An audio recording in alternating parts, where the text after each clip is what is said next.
എപ്പിസോഡിന്റെ തുടക്കത്തിൽ നമ്മളെ കാണിക്കുന്നത് നമ്മുടെ ലിയോന്റെ ഫിയറ്റിന്റെയും എനിമയായിട്ടുള്ള കിന്ന് ഈ മത്സരത്തിൽ നിങ്ങളെ ഏത് വിധത്തിലും തോപ്പിക്കുമെന്ന് നമ്മുടെ ലിയോന്റെ അടുത്ത് ഡയറക്റ്റ് ആയിട്ട് വന്ന് പറയാണ്. അതുമാത്രമല്ല, നിന്റെ വൈഫിനെ ഞാൻ ഓൾറെഡി ഷെയർ ചെയ്തതാണ്, ഇനിയും എനിക്ക് അതിന് താല്പര്യമുണ്ടെന്നും കൂടി പറയുന്നുണ്ട്.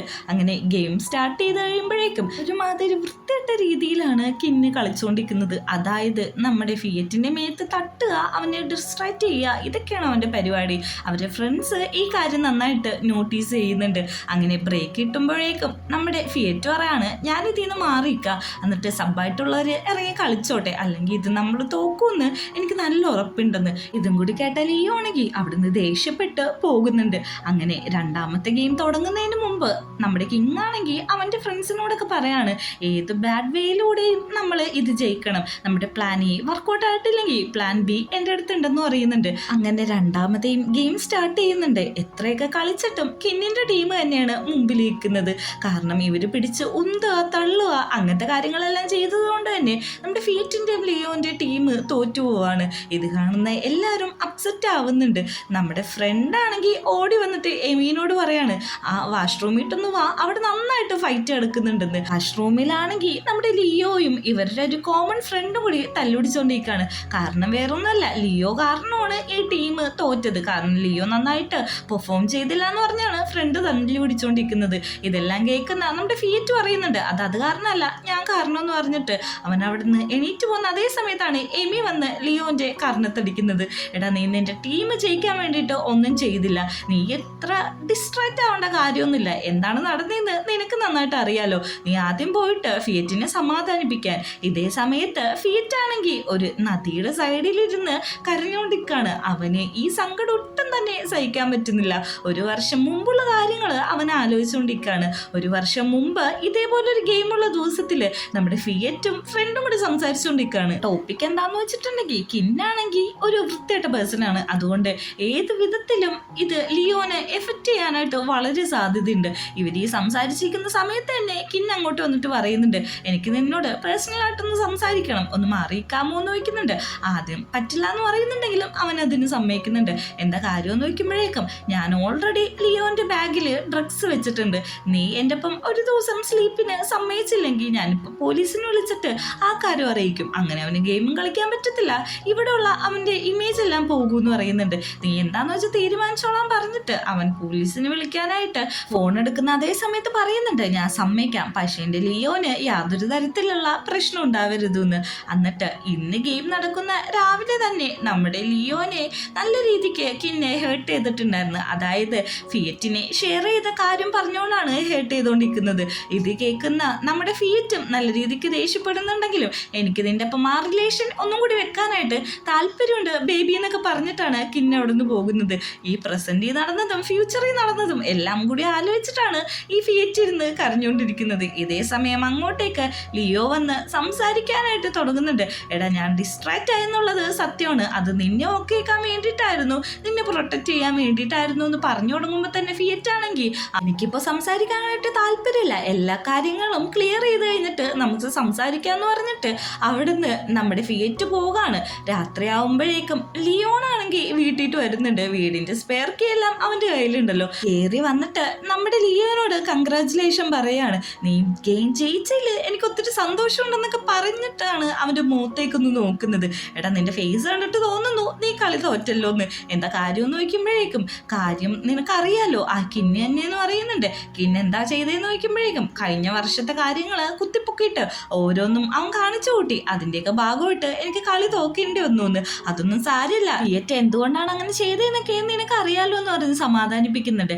ഇതേ സമയം നമ്മുടെ പബ്ബാണെങ്കിൽ അവൻ്റെ പൂച്ചക്ക് വയ്യാതിരുന്നിട്ട് ആകെ അപ്സെറ്റ് ആയിട്ടാണ് അന്ന് രാത്രി കിടന്നുറങ്ങുന്നത്. പിറ്റേ ദിവസം രാവിലെ അവൻ യൂണിവേഴ്സിറ്റിയിൽ വന്നിട്ടും ഇതേ അപ്സെറ്റ് അവൻ്റെ ഫേസിൽ കാണാൻ പറ്റുന്നുണ്ട്.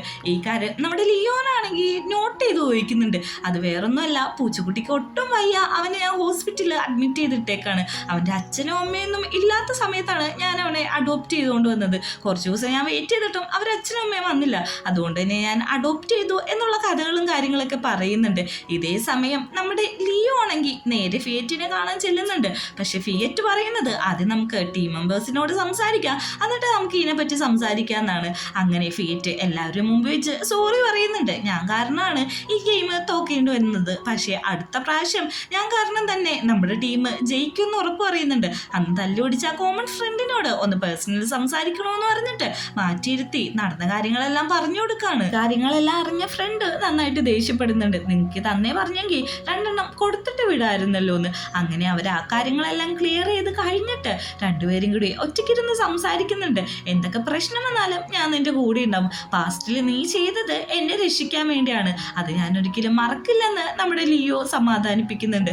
തിരിച്ച് നമ്മുടെ ലിയോണാണെങ്കിൽ പബ്ബിനെ വീട്ടിൽ കൊണ്ടുവന്നാക്കുന്നുണ്ട്. അവനാണെങ്കിൽ തിരിച്ചു പോവാനായിട്ട് യാതൊരു ഉദ്ദേശവും കാര്യങ്ങളൊന്നുമില്ല. അതുകൊണ്ട് തന്നെ എങ്ങനെ പോകും എന്ത് പറഞ്ഞു പോകും എന്ന് പറഞ്ഞ് നിൽക്കുന്ന സമയത്ത് മനസ്സിലാക്കിയ പബ്ബാണെങ്കിൽ ചോദിക്കുന്നുണ്ട്, നീ പൊക്കത്തേക്ക് വരുന്നുണ്ടോന്ന്. ഈ ഒരു ചോദ്യം കേൾക്കുന്ന നമ്മുടെ ലിയോണാണെങ്കിൽ ഒത്തിരി സന്തോഷിക്കുന്നുണ്ട്. അങ്ങനെ വീട്ടിലെത്തി കഴിഞ്ഞിട്ട് എവിടെയെങ്കിലും ഒരു സ്ഥലത്ത് ഇരുന്നോളാൻ പറയുന്നുണ്ട്. പക്ഷെ അവൻ ചെന്നെത്തുന്നത് ഒരു ഫോട്ടോ ഫ്രെയിമിന്റെ മുമ്പിലാണ്. ഈ ഫോട്ടോയിലുള്ളത് ആരാന്ന് നോക്കുമ്പോഴേക്കും അതെന്നെ അഡോപ്റ്റ് ചെയ്ത ഫാദറാണ്. എന്നെ ഭയങ്കര ഇഷ്ടമായിരുന്നു, നന്നായിട്ട് കെയർ ചെയ്തു. പക്ഷെ പുള്ളിക്കാരൻ മരിച്ചുപോയി. അത് കഴിഞ്ഞ് ഒറ്റപ്പെടലിലാണ് ഞാൻ ജീവിച്ചുകൊണ്ടിരിക്കുന്നത്. അങ്ങനെ ഇന്നപ്പോഴാണ് എനിക്ക് പൂച്ചക്കുട്ടിയെ കിട്ടിയത്.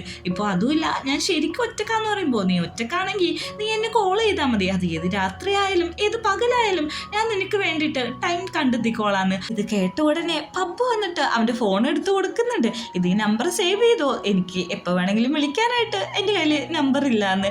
ഇത് കേൾക്കുന്ന നമ്മുടെ ലിയോണ് ഒത്തിരി സന്തോഷമാവുന്നുണ്ട്. കാരണം രണ്ടുപേരും മനസ്സുകൊണ്ട് അത്രയധികം അടുത്ത് കഴിഞ്ഞു. അങ്ങനെ രാത്രിയാണെങ്കിൽ നമ്മുടെ ലിയോണാണെങ്കിൽ ലിയോന്റെ വീട്ടിൽ പോയിരിക്കുകയാണ്. നീ എന്താ ഇവിടെ ഇരിക്കണേന്ന് ഫിയറ്റ് വന്ന് ചോദിക്കുന്നുണ്ട്.